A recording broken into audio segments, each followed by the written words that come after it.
जय हिंद प्यारे बच्चों। आज का सुप्रभात। कक्षा 5 के बच्चे ध्यान देंगे। हिंदी पाठ्य पुस्तक वॉल्यूम 2 भाग 2 में हम पाठ 7 एक नई सोच के अभ्यास प्रश्नों की श्रृंखला को समाप्त कर चुके हैं। ठीक है, आगे बढ़ते हैं हम। लाघव चिन्ह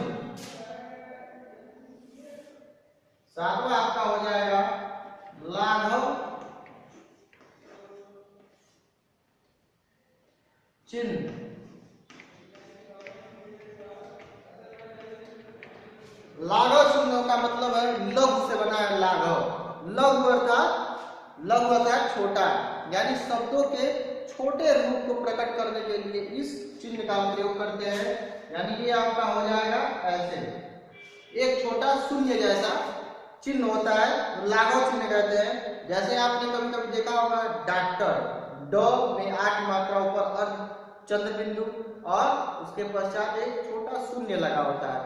वो आप क्या पढ़ते हैं, उसको फुल फॉर्म में आप पढ़ते हैं, पूर्ण रूप में क्या पढ़ते हैं, उसको डॉक्टर।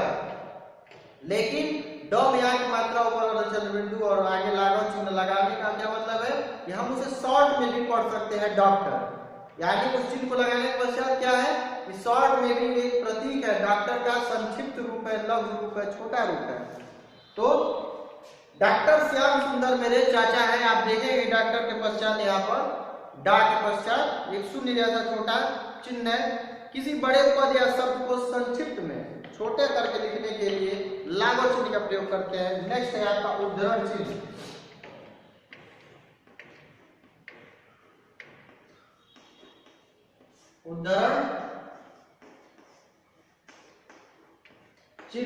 उद्धरण चिन्ह में आपके दो होते हैं। उद्धरण चिन्ह में आपका क हो जाएगा कहरा,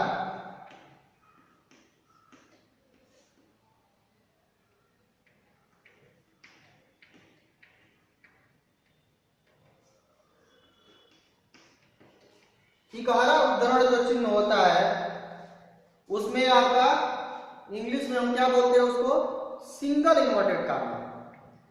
सिंगल इन्वर्टेड कामा यानी 6 देन आफ्टर 9, यानी प्रारंभ में आप जब शब्द को लिखेंगे वहां 6 हो जाएगा और अंत में शब्द को जब खत्म कर रहे हैं तो वहां 9 हो जाएगा। तो आप उद्धरण चिन्ह का जो है उदाहरण देखेंगे। ये यहाँ पे इकारा उद्धरण चिन्ह का जो साइन है वो मैं बना रहा हूं, इसे आप ध्यान से देखेंगे। ठीक है, ये आपका इकारा उद्धरण चिन्ह है, यानी 6 और 9 इसको भी बोल सकते हैं। इसका प्रयोग कहाँ है, कल मैंने हरिवंश राय बच्चन की पुस्तक मधुशाला पढ़ी। यहाँ दो चीज है, हरिवंश राय बच्चन और मधुशाला। हरिवंश राय बच्चन एक कवि है, यानी इस शब्द को विशिष्ट दिखाने के लिए या मुख्य रूप से हाईलाइट करने के लिए हरिवंश राय बच्चन को हम सिंगल इन्वर्टेड कामा करते हैं। उनकी एक प्रसिद्ध पुस्तक है मधुशाला, वो भी एक विशिष्ट शब्द है, यानी प्रसिद्ध शब्द है। मधुशाला एक कृति का नाम है। तो यहाँ हम उसे सिंगल इन्वर्टेड कामा से क्या करते हैं, हाईलाइट करते हैं, यानी उसको एक रूप देते हैं कि यहाँ ये शब्द जो दिया हुआ है यह विशिष्ट शब्द है। इकारा उद्धरण चिन्ह का विवरण आप देख लेंगे। किसी शब्द या नाम पर विशेष बल देने के लिए इकारा उद्धरण चिन्ह लगाया जाता है। इसको हम विशेष बल दे रहे हैं कि पाठक या श्रोता के सामने ये चिन्ह पढ़े तो वहां उसको ये लगे कि ये विशिष्ट कोई शब्द है, विशिष्ट यहाँ पे इसका कोई अर्थ है। दोहरा उद्धरण चिन्ह ये दूसरे नंबर पे आ पाएगा।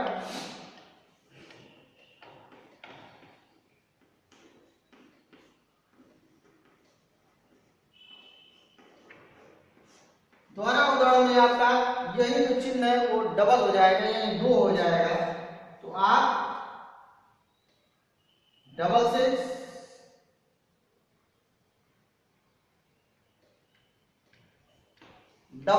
एंड डबल 9, यानी जब हम प्रारंभ करेंगे तो डबल 6 यानी सीधा उदाहरण चिन्ह होगा डबल और 2 बार, और जब हम समाप्त करेंगे वहां दोनों बार उल्टा हो जाएगा, यानी कामा को हम 2 बार कर देंगे, डबल 9 उल्टा हो जाएगा, यानी समाप्त हो जाएगा वहां पर उसकी उद्धरण चिन्ह के द्वारा। तो इसका उद्धरण चिन्ह का जो उदाहरण है आप देखेंगे, आपकी पुस्तक में दिया हुआ है। नेताजी ने कहा तुम मुझे खून दो मैं तुम्हें आजादी दूंगा। यहाँ पे आपने देखा कि बीच में कहीं किसी शब्द को विशिष्ट दिखाने का प्रयोग यहाँ पे नहीं हुआ है। यहाँ वाक्य के प्रारंभ में और फिर वाक्य के अंत में इसका प्रयोग हो रहा है। क्यों? दोहरे उद्धरण चिन्ह का मैक्सिमम अधिकतर प्रयोग जो होता है वो किसी के कथन या किसी के कहे हुए वाक्य को ज्यों का त्यों लिखने के लिए प्रयोग में लाया जाता है। जिस तरह उसने बोला उसने बिना कोई परिवर्तन किए आपने उस कथन को लिख दिया और उसके पहले आपने और अंत में दोनों तरफ मिला के आपने डबल इन्वर्टेड कामा से प्रारंभ किया और क्लोज कर दिया, यानी समाप्त कर दिया। तो किसी कथन का ज्यों का त्यों लिखने के लिए दोहरा उद्धरण चिन्ह का प्रयोग करते हैं। अब हम आगे बढ़ेंगे। निर्देशक चिन्ह आपका 9 नंबर जो हो जाएगा।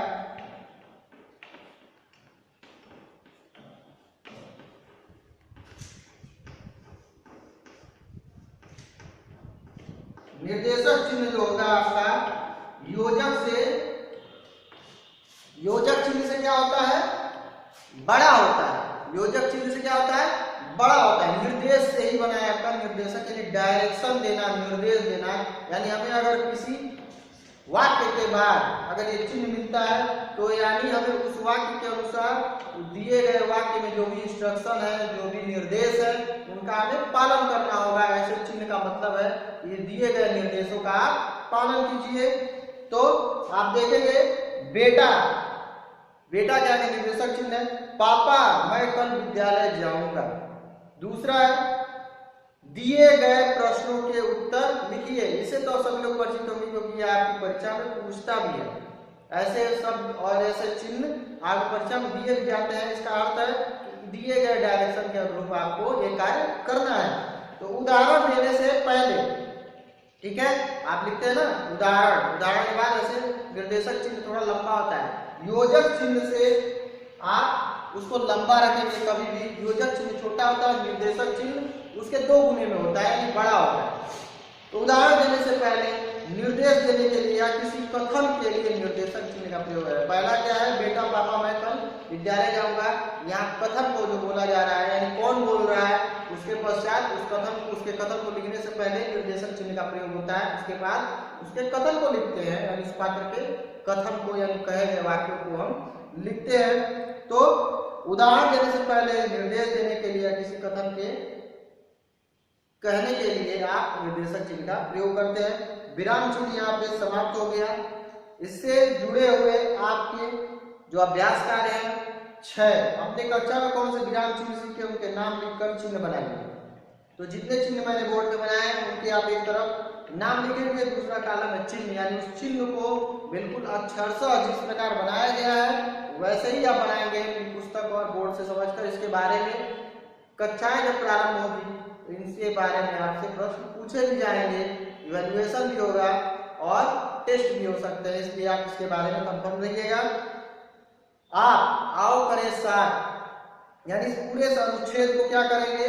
पढ़ेंगे। इसमें बीच में विराम चिन्हों का प्रयोग नहीं हुआ है, इसलिए आपको पूरे वाक्य को पढ़ने के उपरांत जहां जिस विराम चिन्ह का प्रयोग करना है उस अपेक्षित जगह पर आप विराम चिन्ह का प्रयोग करेंगे और करके अपनी उत्तर पुस्तिका में लिखेंगे। यहाँ देखेंगे कई जगह दिया हुआ है जहाँ पूर्ण विराम नहीं है, कई ऐसी जगह है जहाँ अल्प विराम नहीं है, कई ऐसे जगह है जहाँ 2 स्वतंत्र उपवाक्य है, अर्ध विराम नहीं है, और कई ऐसे जगह है जहाँ पर योजक चिन्ह या फिर विस्मयादि बोधक चिन्ह इस प्रकार के चिन्ह छूटे हुए हैं। इस पूरे चिन्ह को पढ़ने पर आपको उस जगह सही जगह पर लगाने होंगे और अपनी उत्तर पुस्तिका में लिखना होगा। विराम चिन्हों का प्रयोग क्यों किया जाता है ये आप पढ़ चुके हैं। अभी नीले बॉक्स में जो डिफिनीशन था, परिभाषा थी, उसके बारे में मैंने आपको बता दिया है। अब विराम चिन्ह आपका जो समाप्त हुआ, अभी के लिए कक्षा समाप्त होती है। अगली कक्षा में हम नए टॉपिक के लिए आगे बढ़ेंगे।